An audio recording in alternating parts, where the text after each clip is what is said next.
Hello, everyone. This is the Spring Officer Training for 2022 for Treasurer for Circle K International.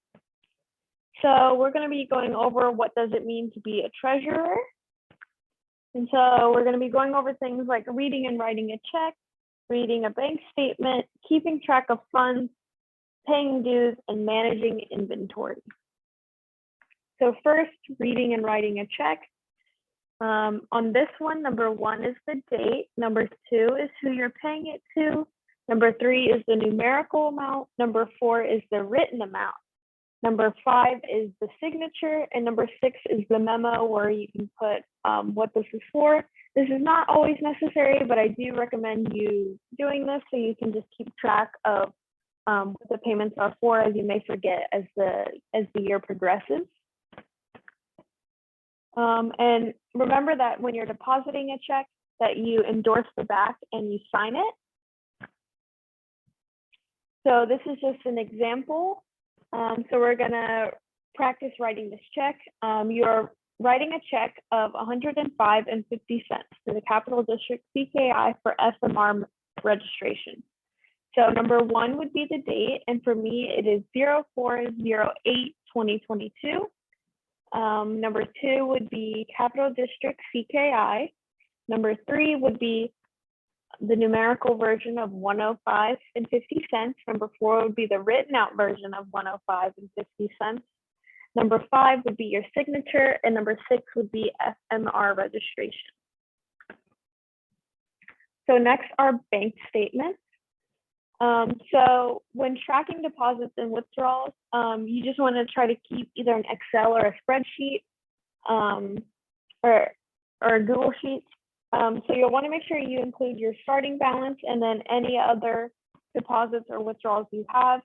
And with those, especially the withdrawals, you want to keep track of if they're paid by check, what's the check number, because this will be important when looking at your bank statement later. So reading a bank statement, if you look at this example at the top right, the statement period is December 14th through December 31st. And then if you go to the middle, summary of your business checking account, beginning balance on 12/14 was $0. And their total deposits and credits are plus $3,525.27, making their ending balance that same amount. And then if you look at the bottom of it, it includes the date and the deposit and the amount. This would include other things like if you were to put in money or have other deposits more than just one. And then when looking at the bank statement, make sure that you pay attention to what dates it has, and make sure that you add any pending deposits and subtract any pending disbursements.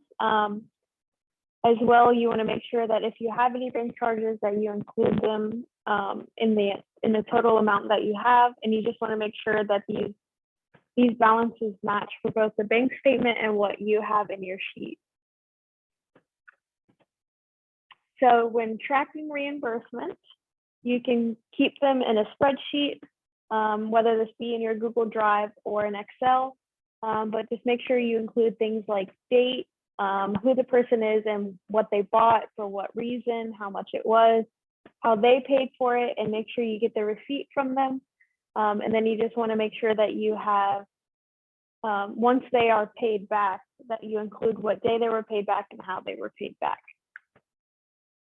So when organizing all of this in general, I definitely recommend having like a club Google Drive, as that's the easiest thing to keep organized and to have all of your officers have access and be able to share things easier.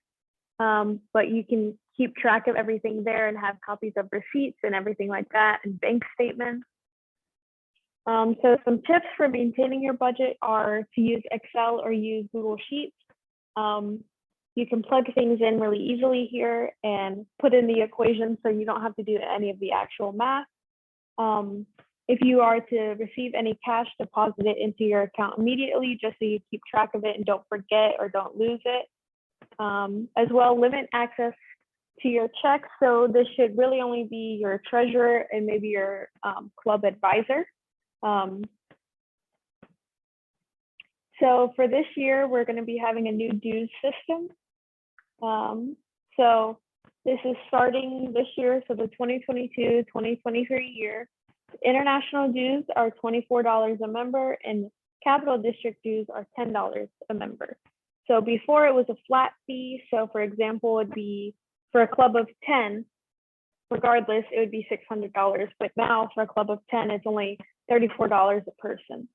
But some things to keep in mind when you're setting your dues amount are to include any club dues you want. So say you want it to go from $34 to $40. So you get $6 so you can get club t-shirts or pay for fellowship events or social events.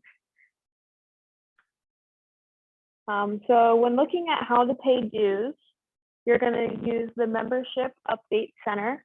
And people who have access to this are you, your club secretary, your Kiwanis advisor, and your faculty advisor.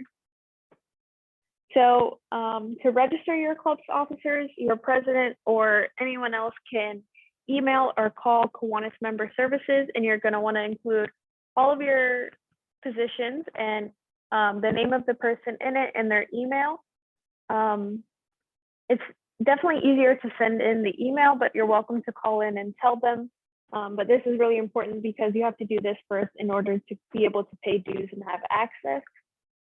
So once you have access, you'll receive a confirmation email that will allow you to set your password for your MUC account. And it's on the webpage, and it'll send you a link and everything on how to do it.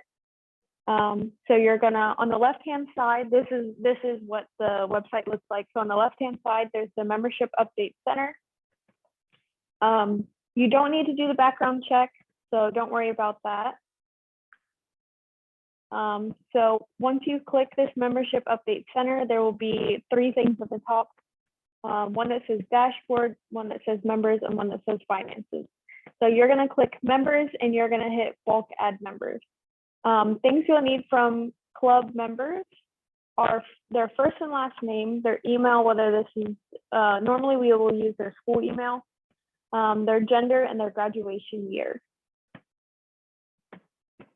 As well, when you're updating this, make sure you delete any that have graduated, that haven't paid dues, that kind of thing. So once you put everyone in and you are at the dates, which we'll talk about next, you can hit that your roster is complete and to print your invoice. So then this will tell you how much you owe, and you can pay it either by mail or you can pay it online by card. So you would just select whichever one you need to do, and make sure you keep a copy as well. And then for when you're adding members, early bird dues are due November 1st, and the final deadline for dues is December 1st. You can still add people after this December 1st deadline, but December 1st is when you will want to do the bulk of your things. And then if you are to get new members towards the end of that semester or the next semester, you can still pay them. After the December 1st date, clubs will be invoiced $24 per new member. So just keep that in mind. And so you can get help with your dues or with traveling, anything like that. So look out for your sponsoring or local Kiwanis clubs. Usually they're more than willing to help and even have programs set up to help you. As well, see if your school has any club funding boards or programs. These are super easy to apply to, and just look for what your school has. So next is managing club inventory. So you just want to keep track of what you have, and this can be in an Excel or a Google Sheet again.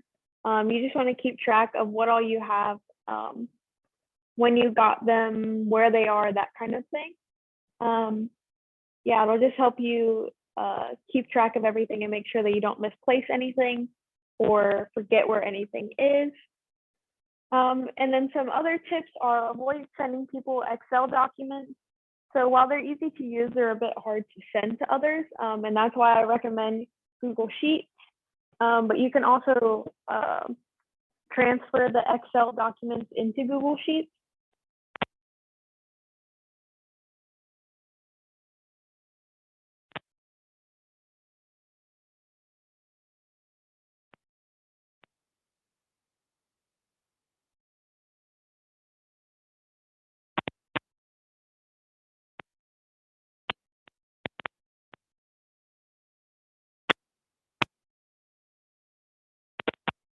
And title should be specific and include the date/time period.